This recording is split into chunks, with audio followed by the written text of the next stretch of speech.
paano ko nakuha ang aking PRC ID. Sa video na ito ituturo ko sa inyo ang process, kung paano mag-fill up ng mga forms, at ang mga requirements kapag kukuha na ng PRC license ID.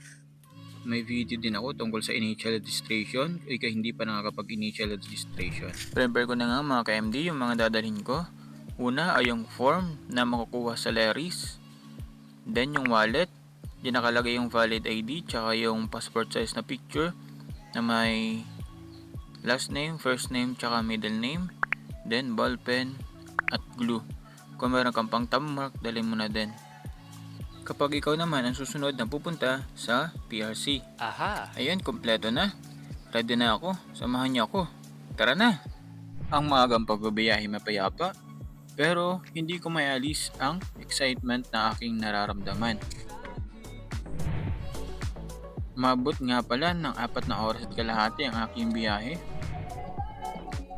At sa wakas, nakarating na ako sa PRC Lucena. Naghintay lang ako ng kaunting saglit. At nang dumating na ang alas 8 ay lumapit na ako sa guard. Pinakita ko sa kanya yung dala kong forms na galing sa LERIS. Mga ka-MD, ito ang unang form na pipilapan. Ito ay madadownload sa LERIS account once ikaw ay tapos na mag-initial registration. Sa pag-fill up nito, pepermahan mo lang dito. Meron din ditong valid ID na kailangan. Pero sa akin ay hindi na ako hinanapan ng valid ID. Dito naman ilalagay mo kung anong date ka nag-o-taking.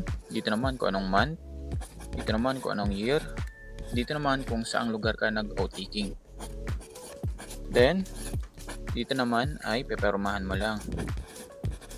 Tapos meron ditong isang doc stamp.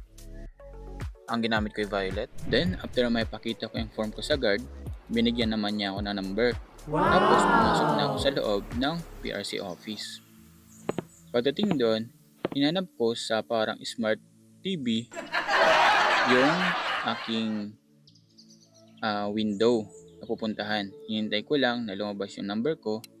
Then, pumunta na ako dun sa window para ibigay dun sa staff member yung aking tradalang form na galing sa LERIS. Then, sabi ng staff member ay umupo muna ako, tatawagin na lang ulit.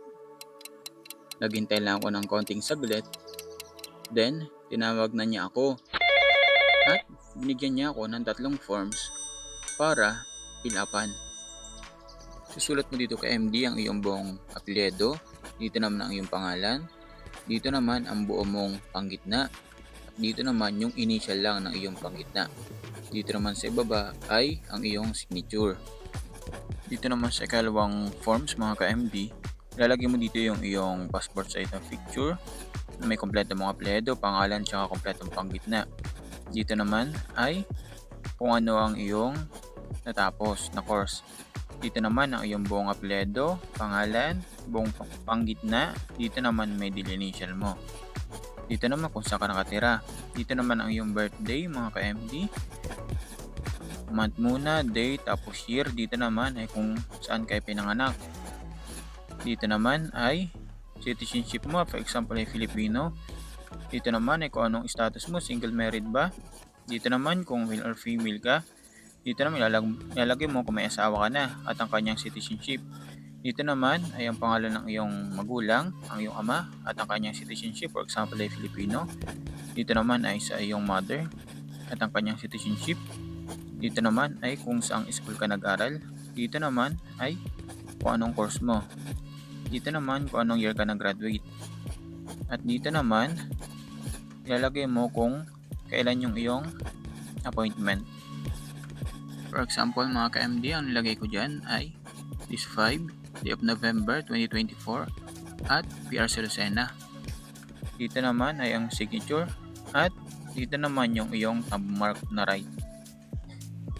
Next mga ka-MD, ang ikatlong forms, madali lang. Lalagyan mo lang ng 3 parama mo dito at right thumb mark mo naman dito.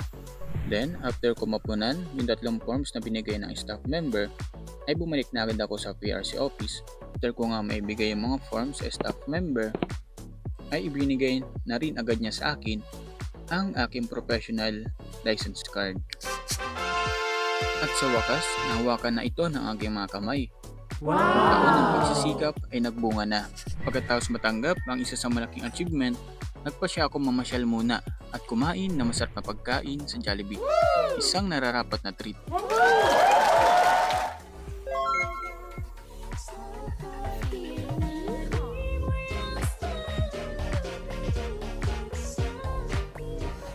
Mga ma'am and sir, don't forget to like and subscribe.